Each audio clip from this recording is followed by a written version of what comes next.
Baik, muslimah itu cantik luar dan dalam, Masya Allah. Tadi sebetulnya yang dipaparkan oleh Bu Puji itu sudah mencakup semuanya ya. Saya hanya menambahkan bahwa cantik luar dalam tuh sebetulnya kayak maksudnya apa ya. Dan pasti juga sahabat-sahabat semua di sini, ibu-ibu semua di sini juga sudah juga tahu, sudah juga mengerti. Hari ini kita cuma refreshing aja untuk tambah, oh kayak gini toh gitu ya. Baik. Pertama-tama kita lihat dulu cantik ini apa sih? Cantik, Masya Allah, cantik. Ya, cantik itu rupanya wanita yang cantik adalah wanita yang nyaman dengan diri sendiri. Ya. Jadi kalau sahabat-sahabat semuanya, ibu-ibu semuanya, teman-teman semuanya sudah nyaman dengan diri sendiri, itu sudah cantik. Ya, sudah cantik. Cantik, pakai banget lagi, banget. Masya Allah, ya bersyukur ya. Alhamdulillah, ya Allah, terima kasih ya Allah. Gitu. Itu cantik. Ya. Nah, tentu wanita cantik akan melakukan perubahan pada dirinya menjadi lebih baik lagi. Yang tadi sudah disampaikan oleh Ibu Puji bahwa kita harus senantiasa berupaya terus untuk ya bersikap, kemudian bicara, terus apalagi itu tadi ya interaksi komunikasi dengan sosial semakin baik lagi kita perbaiki lagi. Itulah cantik. Itulah cantik ya, cantik akhlaknya ya. Dan cantik itu juga adalah sebuah proses ya, proses ya. Lahir sampai detik ini kita berproses ya. Pokoknya kalau teman-teman udah nyaman dengan diri sendiri dan juga orang sekeliling nyaman dengan Anda, dengan kita ini, berarti itu alhamdulillah sudah cantik. Terus cantik, terus cantik, terus cantik.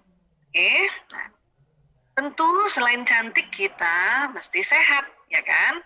Nah, sehat itu apa? Sehat ini keadaan yang baik dan seimbang secara fisik, mental, dan spiritual maupun sosial. Dan yang memungkinkan setiap orang untuk hidup produktif secara sosial dan ekonomis. Ya. Jadi sehat bukan hanya fisik saja ya, mentalnya juga, spiritualnya, sosial. Ya. Dan juga hidupnya juga ya tentu harus ya berinteraksi sosial dengan baik dan juga ekonomis ya. Tidak boros banget, tidak pelit banget. Nah ini itu sehat. Bahkan saya suka bilang itu sehat karena ada satu guru kami ya, Abah namanya ya, itu selalu ingatkan saya, sehat itu tes singkatan Dokter Aisyah. Apa Abah? Senang hati. Nah, jadi teman-teman semua kalau lagi hatinya senang, itu sehat. Walaupun mungkin hari ini sedang demam, tapi senang hatinya, itu juga sehat. Insya Allah. Ya. Mungkin ada yang sudah mulai hipertensi, tapi senang hatinya, itu juga sehat. Alhamdulillah. Jadi sehat itu senang hati ya. Nah, jadi sehat itu indah, Masya Allah. Dan sehat itu nikmat ya.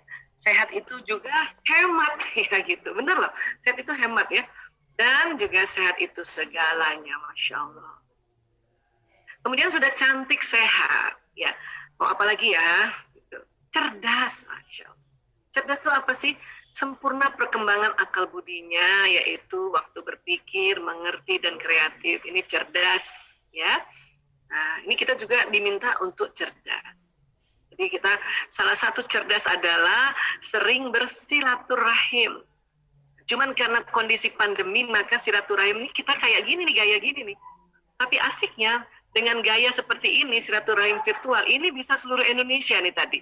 Bayangkan tadi ya, mulai dari NTB, Goa, Lumajang, Kuningan, Jogja, Kaltim, Jambi. Jadi ada dari Sumatera sampai di Papua, ya Allah ya Rabb. Ya, bahkan sahabat-sahabat saya mungkin yang juga tidak di Badan Pusat Statistik bisa hadir di sini. Atau mungkin ada di media sosial lain, mungkin di YouTube dan sebagainya ya, bisa hadir. Itu namanya saya senang sekali kalau silaturahim itu selain tadi lihat nama, lihat wajah. Ya, tadi saya sudah kenal, oh itu Mbak Syarifah toh, masih muda. Ya Mbak, masih muda ya. Umur berapa Mbak? Dalam hati sih masih muda terus, Dokter Aisyah. Iya, umur berapa sekarang Mbak Syarifah? Alhamdulillah baru 27 bulan Januari kemarin. Masya Allah, masih muda, pakai banget lagi, masih muda banget. Sudah berkeluarga belum? Belum, Boy. Nah, itu kan masih muda banget ya Bu Puji ya. Nah, Mas Syarifah masih muda banget ya. Kalau saya sama Bu Puji ya pasti sudah mulai dewasa ya. Nggak ada tua ya, dewasa ya Bu Puji. Masya Allah. Ya, jadi inilah silaturahim itu bikin cerdas. Hanya karena sekarang pandemi ya, seperti inilah gayanya ya. Jadi mudah-mudahan di akhir seminar bisa kita buka kamera, saling menyapa, melihat, sebut nama, sebut lihat wajahnya. Nah, itu bikin cerdas itu. Ya, bikin cerdas. Baru gitu aja udah cerdas, apalagi nanti kegiatan-kegiatan lain yang tentu membuat akal budi kita ini kreatif. Ya. Baik, kemudian bahagia, be happy ya. Apa sih bahagia itu? Rupanya bahagia itu suatu keadaan pikiran dan perasaan. Tadi juga Bu Puji sudah sampaikan ya, yang ditandai dengan kecukupan, rasa syukur, senang karena berbagi, ada rasa kepuasan, ada rasa nikmat gitu, ya, dan kegembiraan yang intens, ya, intens itu yang berkualitas atau yang terasa banget, nah itu namanya intens, ya. Nah, tentu kita walaupun di rumah kita tetap ya rasanya cukup gitu ya, atau mungkin teman-teman yang pun bekerja tapi dari rumah, atau mungkin sudah separuh-separuh kerja di kantor separuh hari, kemudian di rumah, terus kemudian rasanya cukuplah saya nih kayak gini, alhamdulillah itu namanya bahagia ya. Terus bersyukur juga, alhamdulillah masih kumpul ya semuanya, bersyukur juga masih sehat. Tapi sakit pun juga bersyukur juga sakit, karena dalam pandangan Islam, ad-dinul Islam, sakit itu justru sedang mencuci atau sedang ya memperbaiki atau sedang ya itu tadi menambah keimanannya pada Allah. Makanya orang sakit itu seperti bermain-main di taman surga ya. Walaupun kita tetap berusaha tidak sakit, tapi itu kerennya Islam. Sakit pun itu bermain-main di taman surga. Ya, Insya Allah. Nah itu kita harus syukur. Ya pas sakit kalau ngedumel melulu, nah itu yang baru ya kebangetan itu ya. Nah kemudian itu ya kita senang berbagi. Walaupun berbagi itu nggak mesti harta ya, berbagi itu senyuman. Ya, berbagi itu kalimat-kalimat yang menyenangkan, ya, nasihat yang menyenangkan. Berbagi itu bisa juga tenaga kita yang kita kasih ke teman-teman, bantuin apa dengan sikap, ya. Nah, itu bikin bahagia. Bahkan kalau perempuan nih, karena perempuan ini sering sekali dari statistik, perempuan yang sampai usianya 60 tahun ke atas banyak yang Alzheimer. Ya, Alzheimer itu salah satu penyakit demensia ya, yang sering lupa gitu ya. Tapi karena waktu masih mudanya sering berbagi, itu mengurangi resiko Alzheimer. Kecuali yang ada genetiknya ya. Itu pun kalau genetik, kalau kita sering berbagi ya, rasa bahagia gini, rasa bersyukur, itu juga mengurangi resiko. Ya, insya Allah. Ya, nah lengkap sudah ya. Sudah cantik, kemudian cerdas, sehat, bahagia, Masya Allah. Dan ini semua anjuran dari ad-dinul Islam, anjuran Allah. Ya, yang dicontohkan oleh Rasulullah SAW. Ya, nah, kemudian biasa nih ya, saya kalau presentasi atau seminar berbagi harus juga cerita tentang otak. Ya, ada beberapa sahabat-sahabat saya ini saya lihat ini ada Mbak Suci, ada teman-teman dari community itu udah sering banget lihat gambar ini. Tapi saya suka ulang-ulang. Kenapa? Supaya sadar bahwa kita punya otak. Ya. Jadi Allah menciptakan di dalam kepala kita ini ada otak besar, ini yang besar, ada otak kecil, ini yang kecil, kemudian terbagi dua, belahan kanan dan belahan kiri. Yang saya suka sosialisasi sekarang itu bahwa di dalam otak kita ini otak besar dan otak kecil, itu ya Allah, banyak program-program yang Allah ciptakan, yang Allah desain, banyak fitur-fitur, kalimatnya fitur aja ya, biar sama kayak gadget gitu ya. Ini kalau kita punya gadget terbagus sekarang ini, teman-teman, fiturnya kan banyak. Itu masih kurang dibanding fiturnya otak kita. Cuman kadang kita nggak pernah belajar, ya, terpaku oleh gadget yang kayaknya fiturnya keren banget nih. Ya, gadget gue bisa kayak gini-gini, tapi otak jauh lebih banyak fiturnya, Masya Allah. Cuman sering juga nggak dipakai karena nggak tahu. Ya. Otak kalau lihat dari atas, ini terbelah dua, ya nanti ada ini belahan kanan, ini bagian depan di sini ya, kemudian ini belahan kiri. Bu Isa kenapa sih ngomong otak, kan kita lagi ngomong cantik. Nah, kan judulnya cantik luar dalam. Kalau cantik luar tadi sudah dipaparkan oleh Mbak Aisyah juga, namanya dari Wardah kan? Iya, cantik secara sikap sosial, tadi Ibu Puji sudah paparkan, sekarang saya yang dari dalamnya nih. Ya dari dalamnya gimana nih ya? Kalau dari dalam berarti harus ngomong dari pusat koordinasinya, yaitu otak. Ya. Nah, yang saya mau cerita saat ini kesempatan yang berbahagia, dan saya juga sering banget sharing tentang ini, bahwa di dalam otak manusia tuh ada otak emosi, ini ada emosi. Namanya limbic system. Semua manusia ada. Bahkan Hewan golongan mamalia juga punya otak emosi. Makanya ini sering disebut mammalian brain. Ya, nah ini nih. Jadi kalau mau cantik dari dalam, kita harus tahu isi dalamnya otak itu apa. Ternyata otak emosi yang sebesar ini. Oh Allah. Ya. Nah, emosi ini ya itu ciptaan dari Allah agar kita hidupnya dinamis. Kita kalau nggak punya otak emosi, nggak enak hidup, rata, datar, nggak enak banget. Ya. Nah, sekarang karena kita mau mempercantik dari dalam, maka dari dalam otak dulu mulainya. Yang mana sih? Oh, itu ada otak emosi. Ya, apa kerjanya? Nah, itulah kita perlu belajar agar kita tahu.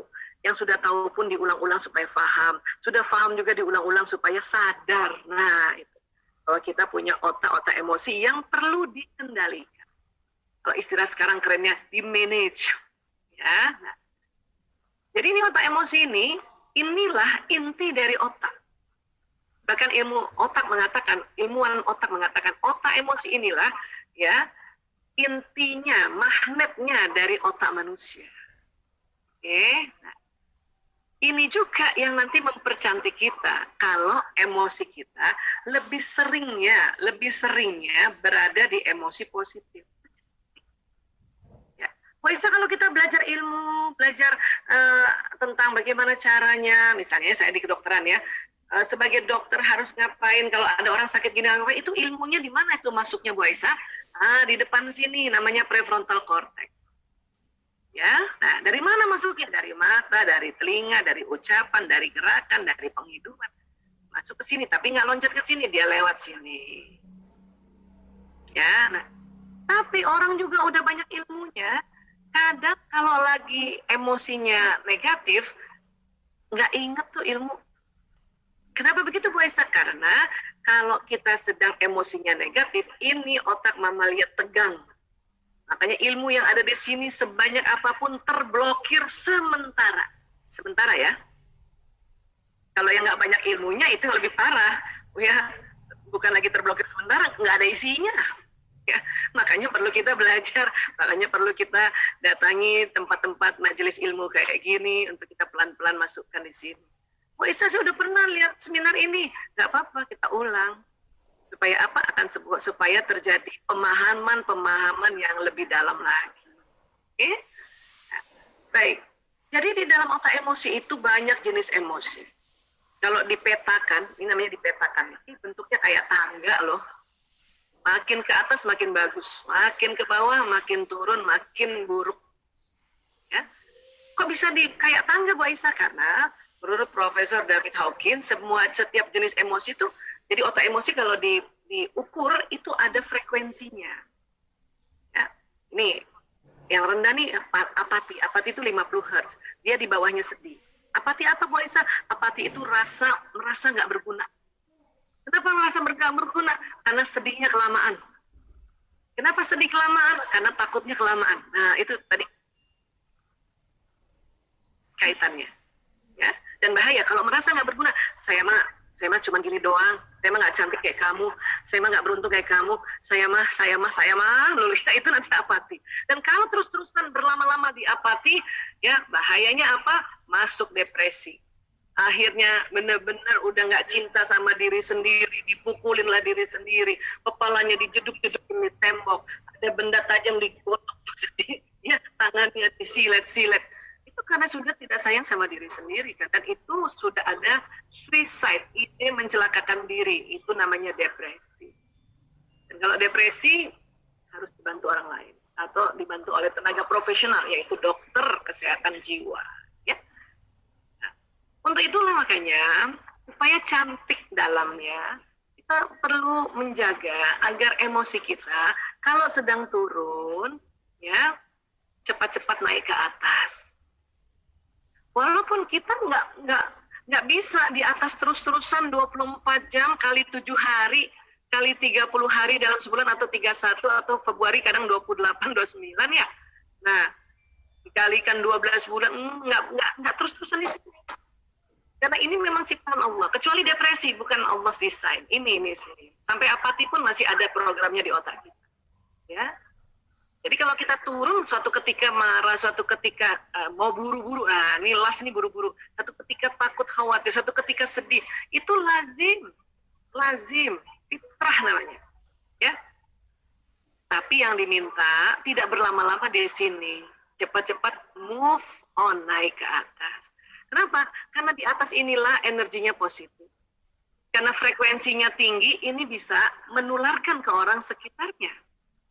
Kan Bu Aisyah kita nggak ketemu, teman kerja nggak ketemu, keluarga nggak ketemu, sahabat-sahabat nggak ketemu, sampai terasa kok, terasa banget sampai, ya, sampai tadi saja saya dengar Bu Puji menjelaskan, sampai banget Bu Puji, ya harapan-harapan Bu Puji, semangatnya Bu Puji untuk ya memberitahu pada kita kayak gini loh kalau kita berinteraksi, Insya Allah.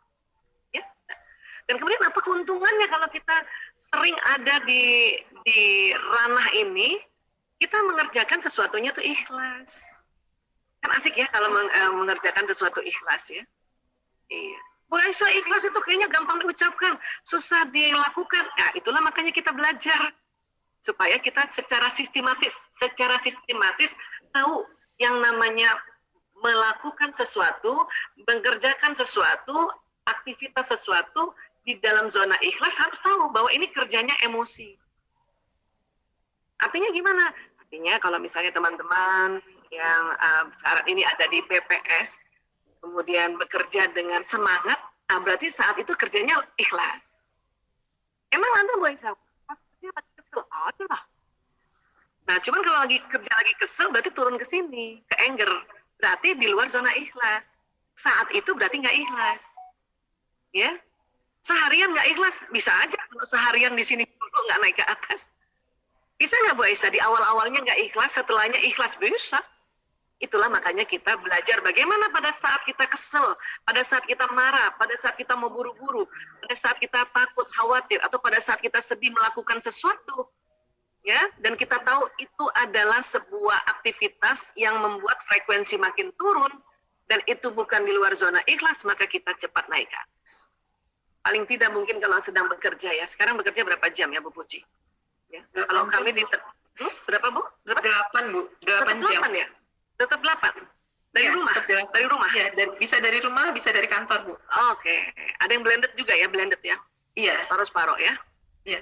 Kalau kami tenaga kesehatan, udah nggak boleh lagi 8 jam dulu nih. Apalagi perawat itu harus 6 jam, karena bahaya ya di rumah sakit ya. Iya. Nah, tentu misalnya nih, tadi Bu Puji sampaikan teman-teman di PPS kerjanya 8 jam ya. Bisa jadi di 1 jam pertama tuh karena mungkin nggak enak badan, atau mungkin yang sudah berkeluarga ya, mungkin sedang meninggalkan rumahnya karena padahal anaknya sakit, atau suaminya negur dan kesel. Mungkin 1 jam pertama dari 8 jam itu mengerjakan sesuatu di kondisi marah atau takut. Berarti ada 1 jam yang bekerja di luar zona ikhlas. Tapi ya lumayan 7 jam berikutnya courageous atau damai, atau mungkin habis dengarkan tausiah misalnya, atau dengarkan arahan dari pimpinan jadi pencerahan. Jadi 7 jam berikutnya diikhlas. Cuman itu tadi kadang-kadang karena kita nggak tahu bahwa ini bisa diangkat, ini bisa move on, makanya kelamaan di sini. Lama-lama 8 jam kerjanya dalam kondisi anger, atau kondisi lust, atau kondisi fear. Nah makanya kerjanya nggak ikhlas itu. Bahayanya apa? Bahayanya bisa sakit, dan bisa capek, ya kan? Dan bisa sekelilingnya ngerasain bahwa itu nggak ikhlas kita. Kalau sakit sekarang ini macam-macam. Kalau sakit sekarang ini virus COVID ini unik ya. Ya, kita udah ikhlas pun udah apa, tapi kalau misalnya ada yang terpapar dan dekat banget, ya, dan kemudian terjadi ya, interaksi yang sangat dekat, ya itu bisa nular gitu. Walaupun misalnya, walaupun sampai ada COVID di dalam tubuh, tapi karena kita juga semangat, itu ya paling tidak COVID-nya itu bisa cepat pergi kah, atau misalnya kita berada di kondisi yang stabil, makanya ada namanya OTG. Kecuali kalau ada komorbiditas lagi. Kalau memandang COVID ini luar biasa nih. Itulah makanya kita perlu sekali ya menjaga protokol kesehatan, menjaga kesehatan dan sebagainya. Dan sekarang kita menjaga emosi kita. Walaupun terlanjur sakit, ya sudah gimana caranya, waktu sakit pun tetap semangat. Keren ya, sakit tapi semangat gitu.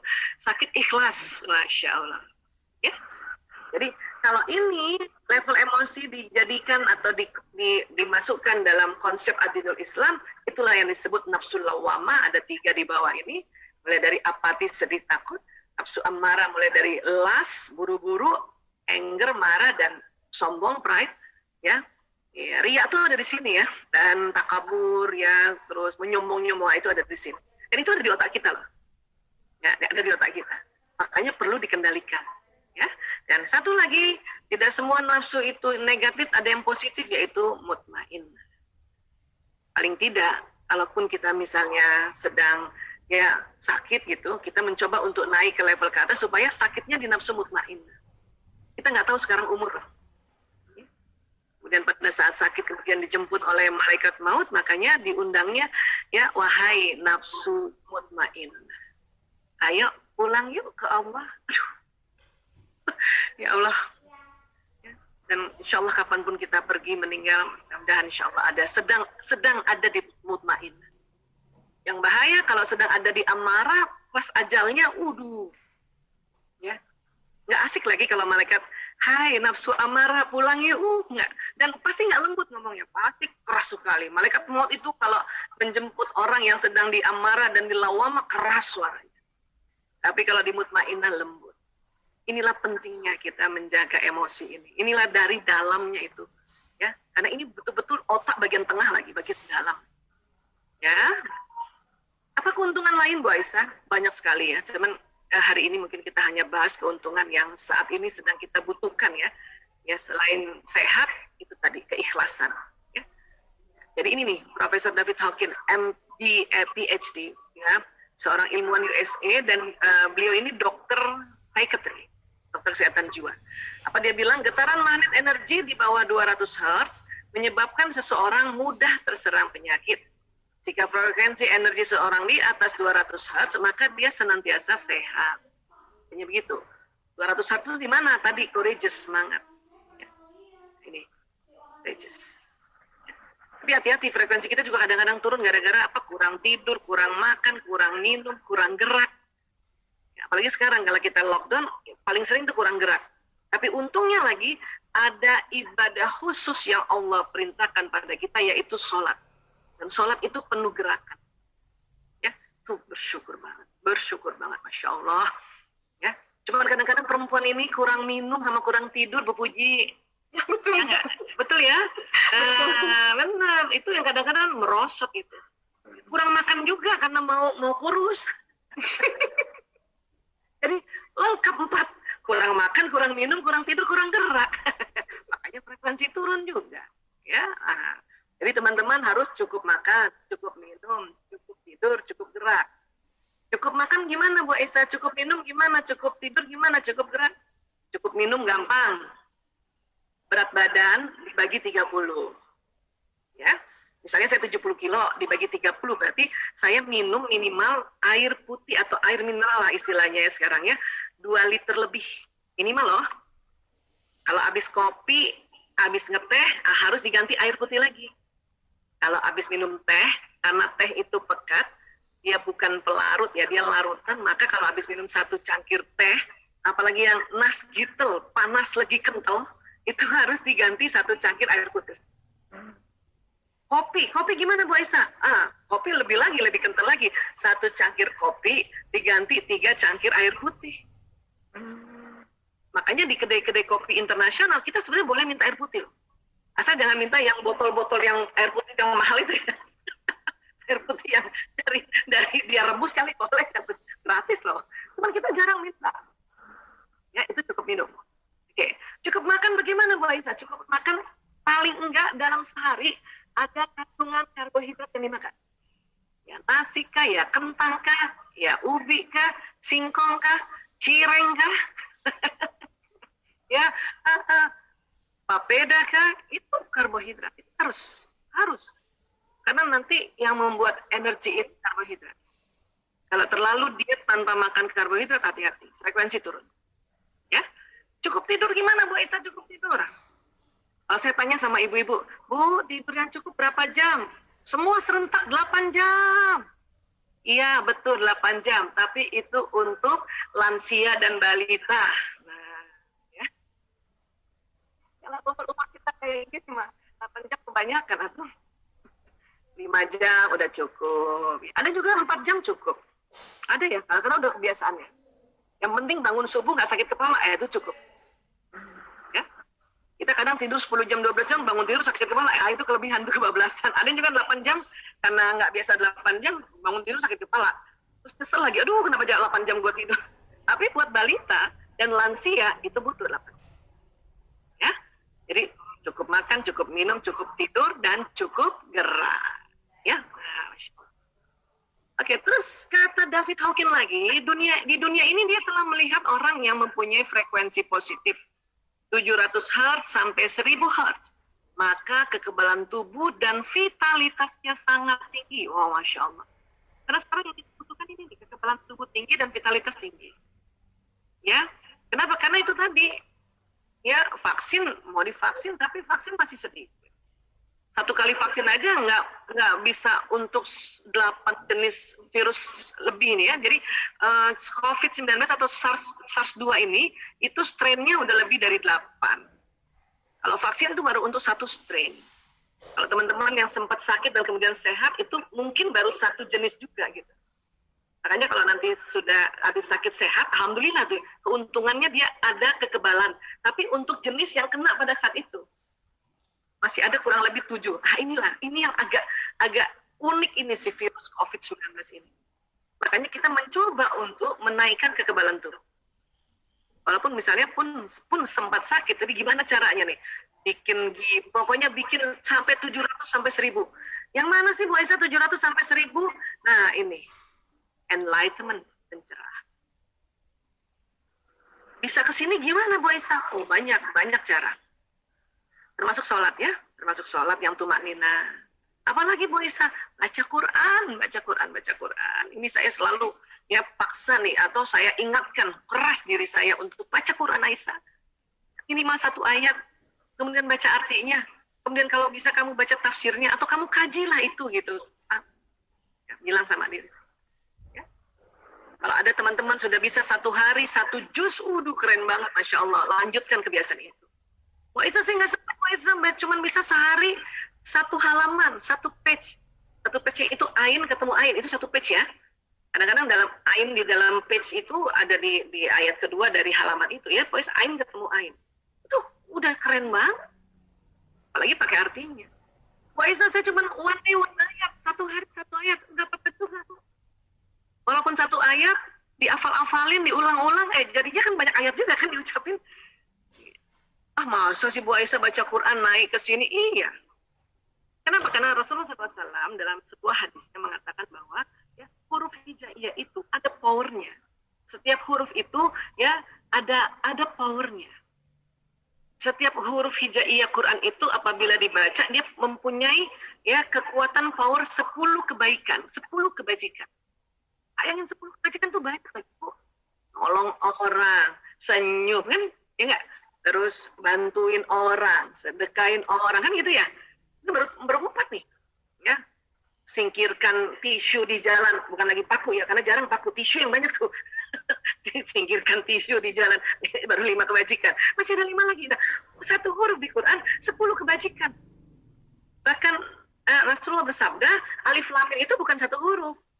Alif 1 huruf, lam 1 huruf, mim 1 huruf. Jadi alif lam mim sudah 30 kebajikan powernya, 30 kebajikan. 1 kebajikan aja baru saya bisa sebut 5 tadi, masih ada 5 lagi. Ya, luar biasa. Hanya yang teman-teman yang sudah bisa dawam, sudah bisa teratur baca Qurannya, Masya Allah keren banget. Lanjutkan itu. Ya. Nah, kalau orang-orang di luar sana yang bukan muslim gimana caranya Bu Aisyah? Ya tentu dia akan susah payah untuk naik ke sini loh. Ya, macam-macam, mungkin lari-lari kah, naik sepeda kah, misalnya gitu ya. Kemudian pokoknya banyak pokoknya susah loh naik ke sini, jangan salah nih, susah naik ke sini. Tapi kita baca Quran bisa dengan gampang naik ke pencerahan. Insyaallah, luar biasa. Ya. Saya suka kalau ngomong kayak gini, padahal saya udah sering banget ngomong kayak gini loh Bu Puji, tapi merinding banget. Ya Allah. Iya Bu. Begitu luar biasanya kita sudah diajarkan oleh Islam ini, ya Allah. Kita aja yang suka nggak ngerjain, makanya rugi. Ya, nah, oke. Dan termasuk juga kita mendengarkan kajian-kajian tausiah, karena di dalam tausiah itu biasanya membahas sebuah kajian-kajian sunnatullah, ya, baik ayat-ayat kauliyah maupun ayat-ayat kauniyah. Makanya orang kalau habis ikut taklim, kajian atau habis ikut seminar yang mengarahkan selalu meningkatkan keimanan pada Allah, itu langsung enlightened. Oh gitu. Oh gitu. Ya. Ini ada adik sepupu saya ini lagi sakit nih. Kebetulan mereka tim virtual, makanya dia maksa-maksa. Gak apa-apa kak, saya biar sakit, pokoknya aku ikut seminar terus. Oke silakan, ayo. Mudah-mudahan karena ikut seminar kan pencerahan ya. Nah, itulah pentingnya kajian-kajian dalam sebuah taklim karena membuat kita enlightenment, pencerahan. Ya. Baik. Nah, kemudian kalau kita lagi di bawah Bu Aisyah, nggak usah lah sampai enlightenment ya, sampai courageous aja, semangat aja. Gimana caranya Bu Aisyah? Ya, ini cara umum adalah tarik nafas panjang. Berkali-kali. Ini cara umum. Dan kita juga bisa lakukan. Bahkan badan kita sering melakukannya tanpa disadari. Pernah teman-teman kalau lagi kesel tiba-tiba badan kita tarik nafas panjang, gitu ya? Itulah caranya. Ada lagi cara lain Mbak Aisyah? Istighfar. Memperbanyak istighfar. Rasulullah SAW bersabda, siapa saja rutin membaca istighfar, maka Allah akan memberikan solusi atas setiap kesulitannya, penyelesaian bagi setiap permasalahannya, dan dia akan memberinya rezeki dari jalan tak terduga. Ya Allah. Keren ya? Wah, itu kan gampang banget istighfar doang. Itulah gampangnya Islam. Masya Allah.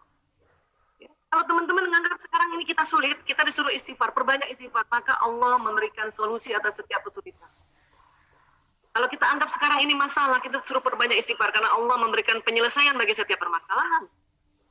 Dan kalau kita merasa rezeki kita sedang terhambat, baik rezeki kesehatan, rezeki ilmu, rezeki teman, rezeki uang sekalipun, disuruh banyak istighfar, karena Allah memberi rezeki dari jalan tak terduga, ya Allah. Ini baru satu hadis. Hadis tentang istighfar tuh banyak banget, ya Allah. Mungkin dikasih waktu hari ini juga nggak bahas istighfar, nggak selesai. Ya, nah itu tadi perbanyak istighfar.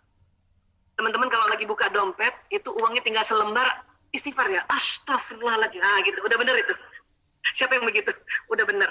Lanjutkan. Ya, pantang lagi kalau nggak punya uang, mikir pinjam uang siapa ya, minta sama siapa, pantang. Istighfar dulu. Istighfar dulu. Kalau sudah istighfar berkali-kali, kemudian terlintas ada orang, itu petunjuk dari Allah. Ya, kamu mintalah sama dia. Itu. Atau kadang-kadang istighfar berkali-kali nggak terlintas-lintas. Tahu-tahu ada temen yang bawain kue, ada yang temen bawain beras, ada temen, ya Allah, itu semua rezeki. Ya, beras 5 kilogram udah berapa? Ini dibawanya 50 kilo, Allahu Akbar, Masya Allah. Kan rezeki. Ya. Kemudian, luar biasa deh, pokoknya deh, udah susah diomongin, saking luar biasa, Masya Allah. Ya, teman-teman istighfar ya. Baik. Kemudian wanita tuh lebih mudah depresi. Kita juga belajar sedikit tentang sisi wanita kita. Ya, kenapa sih wanita lebih mudah depresi? Ya, karena ada hormonal di dalam tubuh kita yang sering up and down di dalam sebuah siklus bulanan 28 hari, 26 hari.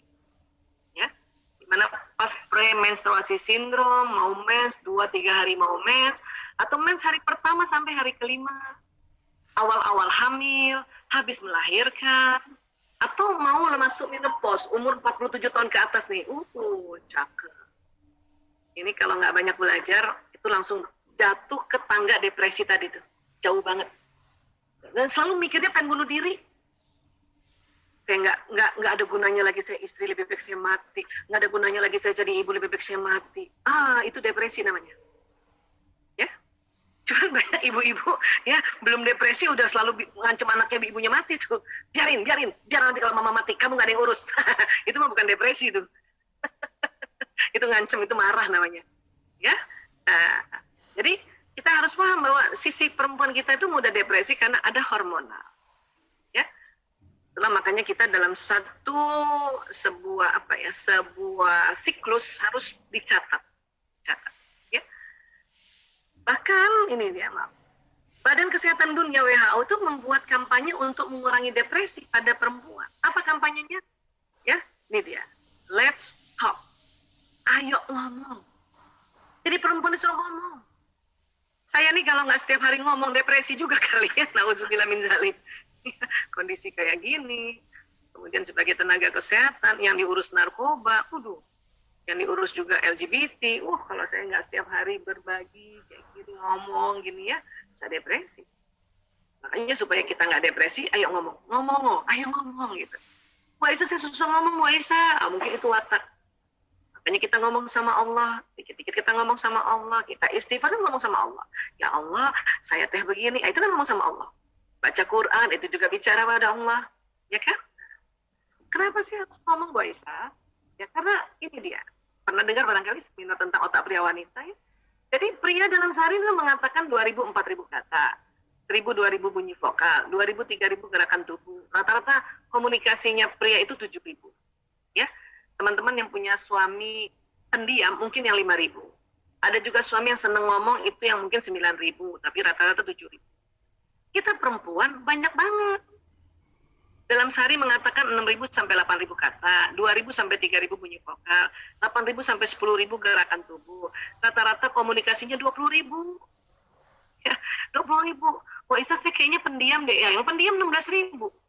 Bayangin, pendiam aja lebih banyak daripada yang 9.000. Syarifah yang mana kira-kira Mbak? Yang 16.000 sampai 20.000? Kayaknya lebih dekat ke 20.000 deh, Bu, Dr. Aisyah. Atau yang 23.000? Kita ada yang 23.000. Saya kayaknya 23.000 saya. Ya, sudahlah perempuan wataknya pembicara. 23.000. Dan kenapa kita bisa stres? Kenapa kita bisa depresi? Karena kita nggak ngomong.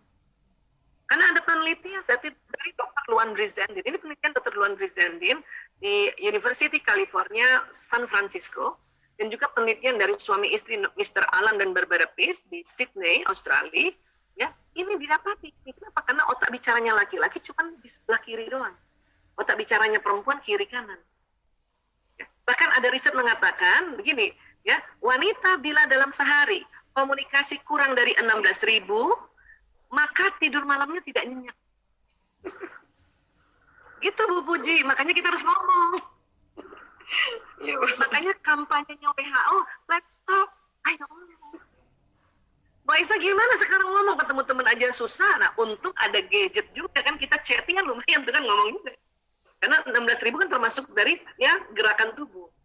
Ya, atau ya bebenah kan di rumah. Dan sekarang alhamdulillah karena anak-anak juga sekarang belajarnya di rumah, Bunda 16.000 katanya itu sudahlah mengerjakan pekerjaan rutin di rumah, ya, bantuin anak belajar, ngaji juga, wah, tersalurkan. Makanya kalau ada ibu-ibu masih stres, ya, dampingin anak belajar, makanya saya bilang, Bu, coba deh, ayo ini yuk kita tahu ya bahwa perempuan itu minimal 16.000 harus keluar ya Bu, supaya nggak ngeluh melulu. Wah Isa, ini gimana sekolah nggak buka-buka, jadi saya juga harus ngajarin anak di rumah. Bu, kalau sekolah dibuka bahaya. Ibu mending mana? Nemenin anak belajar atau nemenin anak sakit COVID? Nemenin anak belajar. Ya, nemenin anak belajar. Oke? Dan sanggup insya Allah. Bahkan ya, anaknya sebanyak apapun sekarang, misalnya katakanlah saya 5 ya, untuk anak saya udah gede-gede ya, 5. Ya, itu masih lebih juga 16.000 kata itu. Ya, jadi please, ayo terima. Inilah anugerah Allah pada kita. Supaya kita cantik luar dalam. Tidak ada yang lihat Bu Aisyah cantik luar dalam. Siapa bilang? Anak-anak lihat kita cantik luar dalam. Ya, suami lihat. Kalau lihat. Karena dia baru datangnya malam kan gitu. Orang yang di rumah kita, mbak kita, khadimat kita lihat. Lihat kita cantik luar dalam itu lihat. Jadi jangan juga di rumah kemudian kita tidak cantik luar dalam. Ya. Minimal kita pakai skincare. Wardah tuh skincare-nya keren banget loh.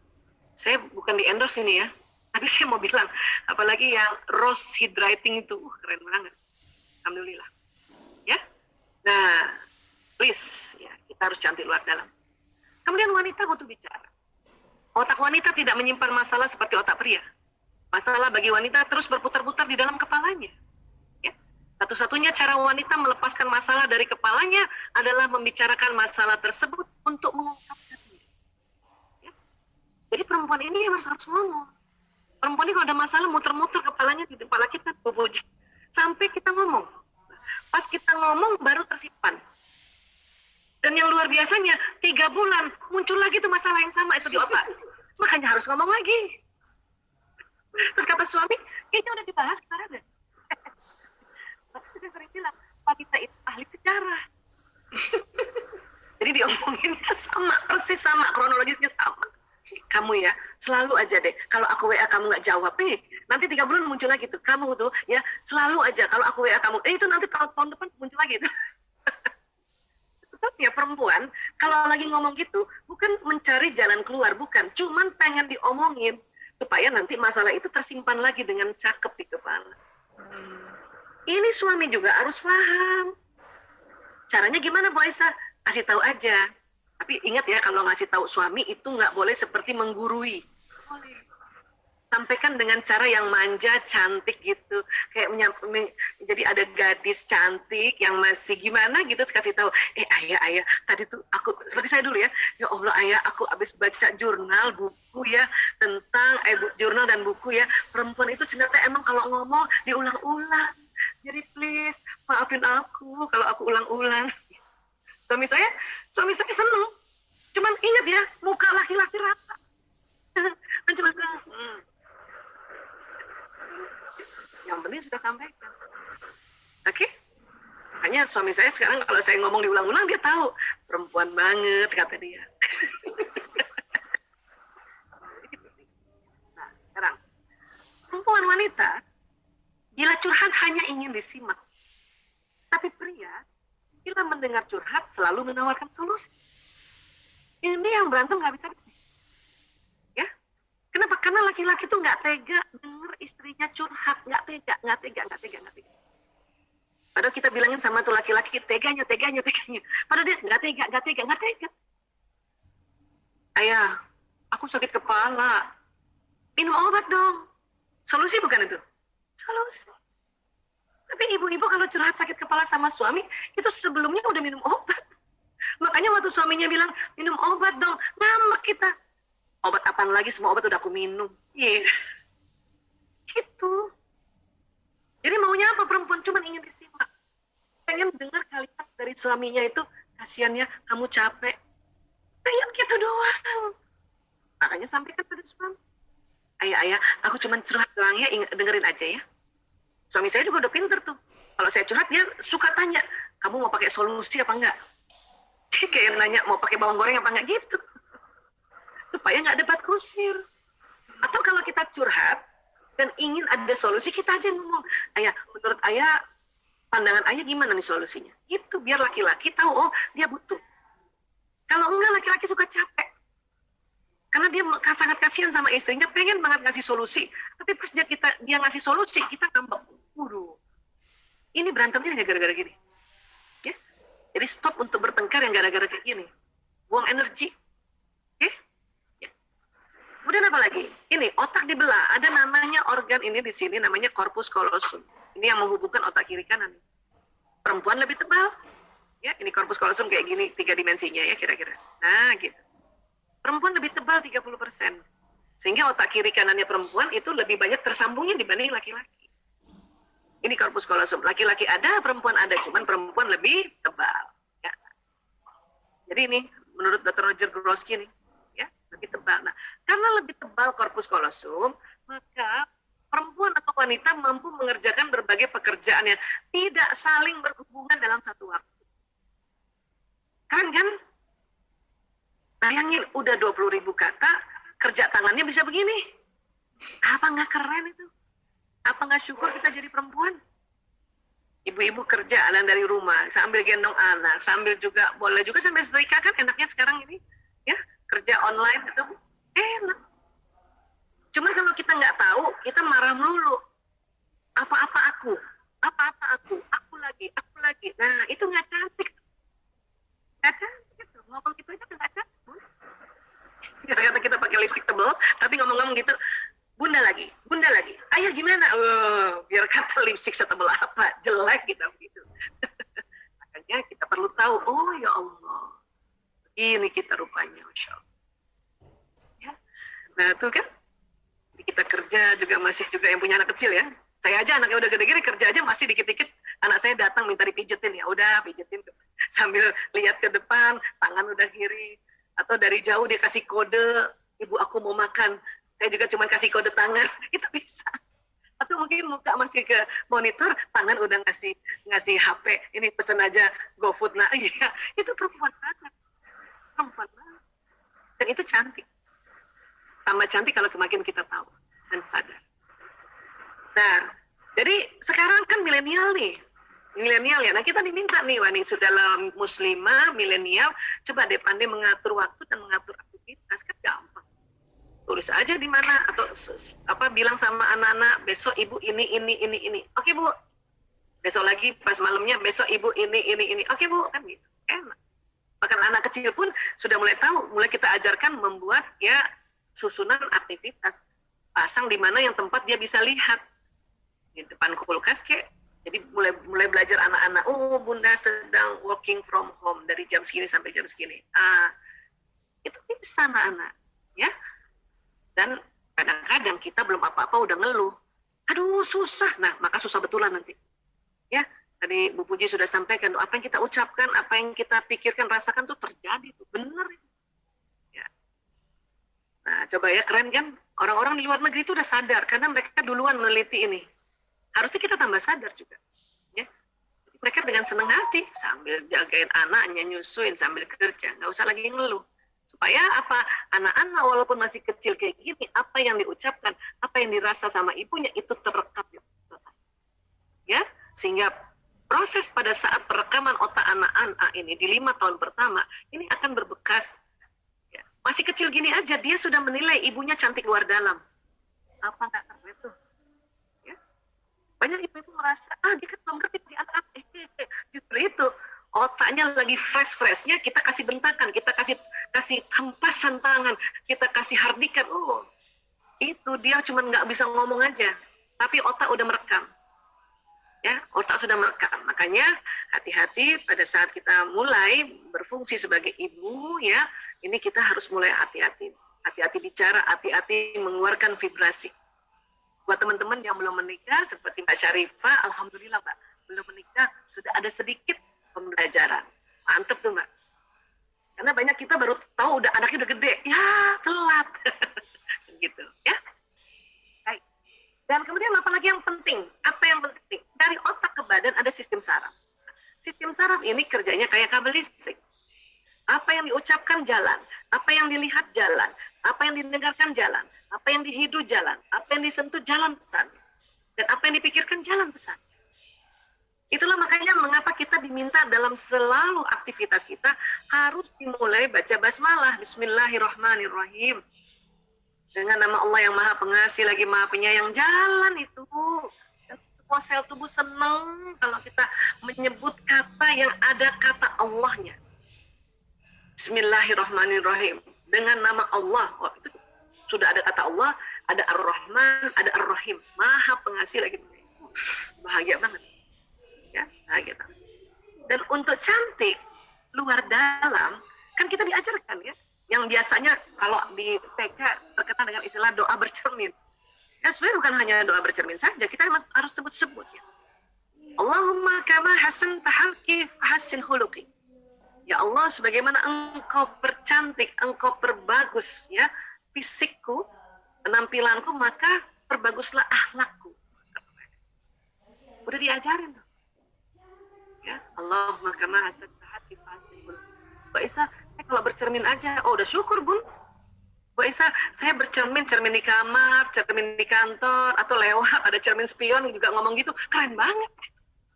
Kenapa? Karena ucapan doa ini apa yang terjadi? Pesan itu jalan di badan, pesan itu jalan di ya sel-sel wajah. Ditambah lagi karena kita berdoa seperti itu, ya, kemudian Allah kasih petunjuk untuk menjaga kulit, menjaga penampilan diri. begitu banyak ya tawaran-tawaran skincare, tapi kita cari yang barokah. Ini sekali lagi saya nggak endorse Wardah ya, cuman saya mau bilang bahwa alhamdulillah ada pilihan produk yang bisa untuk kita jaga diri kita, jaga kulit kita. Alhamdulillah. Makanya tolong Mbak Aisyah sampaikan salam pada teman-teman manajemen Wardah ya. Terima kasih perjuangannya membuat Wardah tuh keren banget. Insya Allah, Masya Allah. Ya. Ini mumpung sempat, karena kemarin mau bilang memuji Wardah, sama siapa memuji Wardah ya? Mumpung ada wakilnya nih, saya puji aja, mudah-mudahan masih dengar ya. Terus apa yang terjadi kalau kita ngomongnya bagus-bagus di badan kita, selain sudah jalan di badan? Ini di otak kita itu ada namanya, ini di sini nih, daerah sini nih, pertemuan dua alis kalau ke atas ya, ini ada namanya kelenjar pituitari. Tempat keluarnya hormon bahagia, hormon kasih sayang, hormon cinta. Ini. Jadi kalau kita bilang Bismillahirrahmanirrahim, coba deh teman-teman, ayo lafazkan basmalah ya. Sambil bayangin lafaz basmalah jalan di badan, kemudian ada di pituitari kita ini keluar hormon bahagia. Coba deh. Yuk, Bismillahirrahmanirrahim. Kita doa yuk. Allahumma kama hassanta halki wa hassin huluki. Merinding lah. Itu baru satu kalimat aja. Kelenjar pituitari itu dengan cepat mengeluarkan hormon yang disebut hormon bahagia masuk pembuluh darah, masuk ke jantung kita memompa ke seluruh tubuh. Makanya dada kita langsung enak tadi perasaannya. Aisyah bisa tambah pakai bahasa Indonesia? Bisa lah. Sudah doa seperti ini, kita bisa, ya Allah, tambah cantik, kencang. Maka kalimat itu akan jalan ke sistem saraf muka, ya. Daripada ngeluh melulu, ya Allah keriput. Nah, itu bahaya. Akan tambah keriput betulan. Ya. Dan nanti di darah dada kita ini ada namanya ada kolbu. Ya, di mana ya hormon yang bahagia tadi setelah di jantung ini dipompa ke seluruh tubuh, makanya perasaan di dada kita tentu nyaman sekali kalau kita bicara yang baik-baik pada diri kita. Ya. Oke, dan sekali lagi ya, dengan kita membaca basmalah ini ya, maka badan kita ini akan sehat, senang hati, cantik, kulit semuanya cantik, Masya Allah. Dan satu lagi sebelum saya akhiri untuk kita ngobrol, di badan kita ini ada namanya badan bioplastik. Apa tuh Bu Aisyah? Wah, ini kalau diceritakan lagi bisa waktu berhari-hari nih. Kita ambil kesimpulannya aja ya. Tubuh kita keluar nur, keluar cahaya. Ya. Jadi kadang tuh yang brightening bukan hanya kulit kita loh. Memang cahayanya itu membawa brightening. Ya. Dia keluar dari tubuh-tubuh kita. Prosesnya itu luar biasa. Ini panjang prosesnya. Nih lewat pembuluh meridian ini, panjang. Ya, makanya ini juga yang terasa oleh anak kita, oleh suami, oleh orang lingkungan kita, oleh sahabat kita. Nah, sinyal ini membawa pesan emosi tadi. Kalau teman-teman semangat ini akan jalan. Atau teman-teman bilang, ya tadi doa ya Allah, ya saya semakin cantik ya Allah, terima kasih ya Allah, cantik. Maka bukan hanya di badan seluler terjadi pesan cantik, dia akan keluar loh. Walaupun ibu nggak ngomong, saya cantik nggak ngomong gitu. Orang sekeliling tahu bahwa ibu itu cantik. Ya, teman-teman cantik. Itu kerennya ya.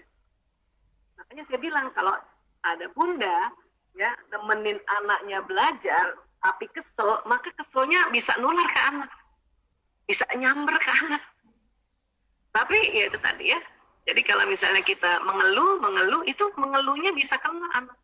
Dan hati-hati, tadi tentang Bu Puji bilang nih, saya cerita di bagian dari sisi badannya nih ya. Pada saat kita mengeluh, karena ada hukum alam semesta, dan gelombang ini seperti magnet, maka yang dikeluhkan datang. Anak saya susah, Bu Aisyah, anak saya susah, Bu Aisyah. Ibu ngomong gitu terus, maka susah anak ibu. Ya. Suami saya susah diatur, susah. Betulan susah. Aduh, Bu Aisyah terlanjur. Istighfar, astagfirullahaladzim, ya Allah, na'udzubillah min dzalik. Ya. Kadang-kadang karena kita nggak tahu, makanya kita karena udah kecapean juga kita ngeluh. Astagfirullahaladzim, gitu. Cara mendelete-nya. Ya. Namun kalau tadi kita penuh cinta, maka satu rumah itu kerasa walaupun ibu nggak ngomong.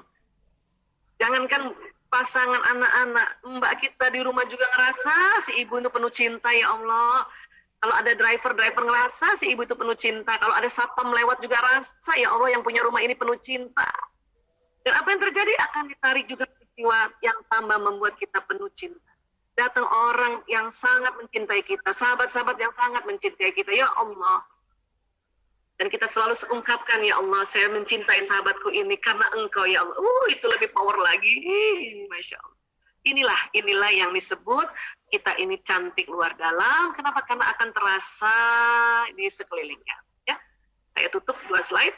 Manusia adalah magnet dan setiap detil peristiwa yang dialaminya datang atas daya tarik undangan. Jadi kalau ada teman-teman merasa sudah jatuh tertimpa tangga diinjak-injak, maka segera rubah pikiran dan perasaannya, segera rubah emosinya tadi. Ya, segera supaya tidak itu yang ditarik. Dan dalam Al-Quran, Bismillahirrahmanirrahim, "Fa warabbis sama'i wal ard innahu lahaq mithla ma annakum tamtikun." Maka demi Tuhan langit dan bumi, sungguh apa yang dijanjikan itu pasti terjadi seperti apa yang kamu ucap.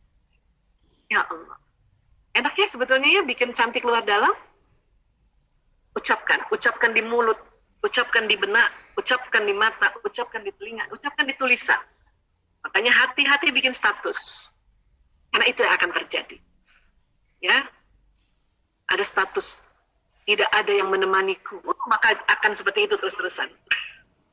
Sendiri lagi. Bakal sendiri lagi terus. Bikin status macet. Akan macet. Ya.